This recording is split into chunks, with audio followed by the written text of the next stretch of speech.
Hello বন্ধুরা, গ্রামের রান্না পিয়ালির সঙ্গে সকলকে স্বাগত জানাচ্ছি। আজকে গাটে কচু ও মসুর ডাল দিয়ে দুর্দান্ত একটা রেসিপি তোমাদের সাথে শেয়ার করব। ভিডিওটা স্কিপ করবো না, প্রথম থেকে শেষ পর্যন্ত দেখার অনুরোধ রইল। এখানে দেখো গাটি কচুগুলো আমি প্রথমে পরিষ্কার করে নেব। আমি বটি দিয়ে কাটছি, আর তোমরা কিন্তু ইচ্ছেগুলো ছুরি দিয়েও কেটে নিতে পারো। তোমাদের ইচ্ছে মতো তোমরা কেটে নিতে পারো। এবার এই গাটি কচুগুলি আমি পাতলা পাতলা করে, একটা কচু 3 পিস এরকম লম্বা করে কেটে নিয়েছি। আমি লম্বা করে কেটেছি, তোমরা তোমাদের ইচ্ছে মতো কিন্তু কাটতে পারো। আমি যেরকম কাটছি সেরকমই কাটতে হবে তা কিন্তু না, তোমাদের যেরকম মনে হয় সেরকমই কাটো। একইভাবে দেখো এই গাটি কচুটা আমি কেটে নিয়েছি। একটু মোটা হলে 4 পিস করব, আর একটু পাতলা হলে আমি 2 পিস বা 3 পিস করে নেব। এখানে কথা বলতে বলতে গাটি কচুগুলো কাটা হয়ে গিয়েছে। এবার এই ছোকাগুলো আমি এক সাইডে রেখে এই জায়গাটা আমি পরিষ্কার করে নিলাম। এখন একটা পাত্রের মধ্যে জল নিয়ে নিয়েছি। এবার এই গাটি কচুগুলো আমি ধুয়ে নেবো। গাটি কচুগুলো পরিষ্কার জলে 2-3 বার আমি দেখো ধুয়ে নিয়েছি।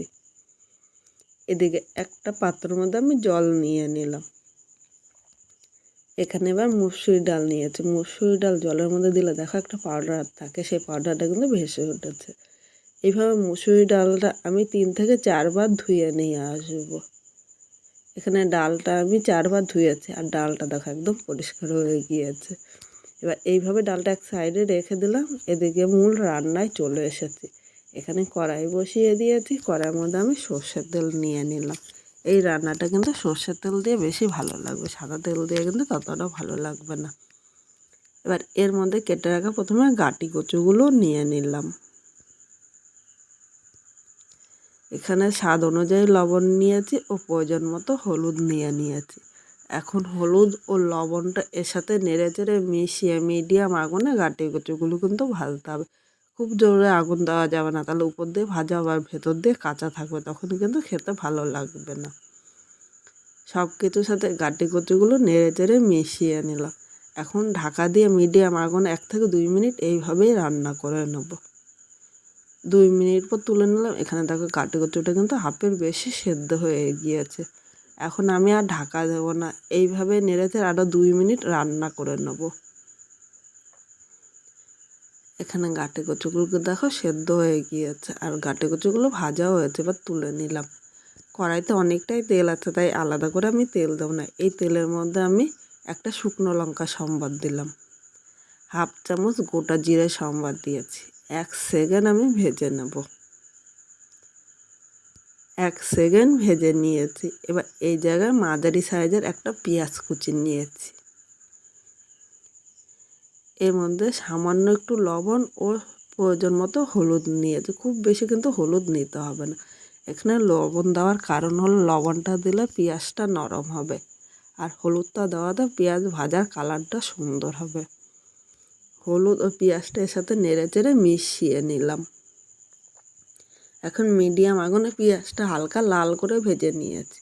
দেখো খুব বেশি কিন্তু ভাজবো না, খুব বেশি ভাজলে ভালো লাগবে না। এবার এই জায়গায় আমি একটু আদা বাটা নিয়ে নিলাম।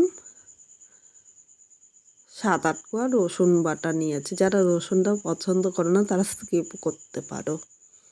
2টো কাঁচা লঙ্কা বাটা, তোমরা ঝাল যেরকম খাবে সেই হিসাবে কিন্তু লঙ্কাটা নেবে। ও একটা মাঝারি সাইজের টমেটো নিয়েছি। আজকে আমি কিন্তু কোনো গুঁড়ো মশলা দেবো না, মানে লাল লঙ্কার গুঁড়ো ব্যবহার করব না। পুরো রান্নাটাই কিন্তু কাঁচা লঙ্কায় করবো। সামান্য একটু জল দিয়ে মশলাটা ভালো করে কষিয়ে নেব। জল দিয়ে মশলাটা কষালে মশলা কষানো সুন্দর হবে। মশলাগুলো নেড়ে চেড়ে মিশিয়ে নিয়েছি। এখন আমি মশলাটা ঢাকা দিয়ে 2 থেকে 3 মিনিট মিডিয়াম আগুনে এইভাবে কষিয়ে নেব, তাহলে মশলাটা খুব সুন্দরভাবে কিন্তু কষানো হবে। 3 মিনিট পর ঢাকনিটা তুলে নিলাম। এখানে দেখো মশলাটা কিন্তু কষানো হয়েছে, টমেটোটাও নরম হয়ে গিয়েছে। এবার এর মধ্যে একে একে আমি গুঁড়ো মশলাগুলো নিয়ে নেব। এখানে জিরে ও ধনিয়ার গুঁড়ো নিয়ে নিলাম। স্বাদ অনুযায়ী লবণ, এখানে কিন্তু সোমবারে লবণ দিয়েছে, ভাজার সময় লবণ দিয়েছি, তাই লবণটা অল্প দিলাম। ও ছোটো চামচে 1 চামচ হলুদ নিয়েছি।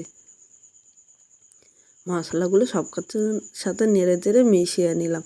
এইভাবে অল্প অল্প করে মশলা কষালে মশলা কষানো যত সুন্দর হবে, এটা খেতে কিন্তু ততটাই ভালো লাগবে। মিডিয়াম আগুনে আরও 1 থেকে 2 মিনিট মশলাটা কষিয়ে নেব। এখানে দেখো মশলা থেকে তেল ছেড়ে দিয়েছে। এবার এই জায়গায় আমি যে গাটি কচুগুলো ভেজে রেখেছিলাম এই মশলার সাথে আমি নেড়ে চেড়ে মিশিয়ে আর 1 থেকে 1.5 মিনিট এইভাবে কষিয়ে নেব। এইভাবে অল্প অল্প করে মশলা কষালে মশলা কষানো যত সুন্দর হবে এটা খেতে কিন্তু ততটাই ভালো লাগবে। এখানে গাটি কচুগুলোও কষানো হয়ে গিয়েছে। এবার যে ডালগুলো আমি ধুয়ে রেখেছিলাম এখানে ডালগুলো নিয়ে নিলাম। ডালটা সব কিছুর সাথে নেড়ে চেড়ে মিশিয়ে আর 1 থেকে 2 মিনিট মিডিয়াম আগুনে কষিয়ে নেব। 2 মিনিট কষানো হয়ে গিয়েছে। এবার এই জায়গায় আমি গরম জল নিয়ে নিলাম। অবশ্য তোমরা চেষ্টা করবে একটু গরম জল নিতে। গরম জল নিলে ঝোলটা তাড়াতাড়ি ফুটবে আর গাটি ও ডালটা সেদ্ধ হয়ে যাবে, খেতেও ভালো লাগবে। ঠান্ডা জল নিলে গাটি ও আলুটা কিন্তু শক্ত থাকবে, খেতে একদম ভালো লাগবে না। সব কিছুর সাথে নেড়ে চেড়ে মিশিয়ে নিয়েছি। এবার আমি এখানে দেখো 4টে কাঁচা লঙ্কা নিয়েছি। তোমরা ঝাল যেরকম খাবে সেই হিসাবেই কিন্তু লঙ্কাটা নিয়ে নেবে। শেষে একটু লঙ্কা দিলাম। আমি আগে ঢাকা দিয়ে দিয়েছিলাম, খেয়াল ছিল না, কিন্তু শেষে একটু লঙ্কা দিলে খেতে ভালো লাগে, তাই ঢাকনাটা তুলে আমি এখন লঙ্কাটা নিয়ে নিলাম। লঙ্কাটা নেড়ে চেড়ে মিশিয়ে এবার ঢাকা দিয়ে আরও 4 মিনিট রান্না করে নিয়েছি। এখানে দেখো ডালটা সেদ্ধ হয়ে গিয়েছে আর গাটি কচুটা কিন্তু একদম নরম হয়ে গিয়েছে। দেখো আজকে খুব সাধারণভাবে এই ডালটা রান্না করেছি। অবশ্য তোমরা বাড়িতে কিন্তু একবার ট্রাই করো। এবার নামানোর আগে এই জায়গায় আমি গরম মশলা নিয়ে নিলাম। গরম মশলাটা এর সাথে নেড়ে চেড়ে মিশিয়ে নিয়েছি।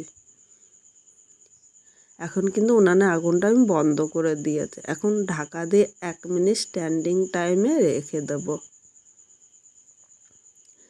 1 মিনিট পর নামিয়ে নিলাম। আজকে খুব সাধারণভাবে ডালটা রান্না করেছি। কীরকম লাগলো কমেন্ট করে জানাতে কিন্তু ভুলো না।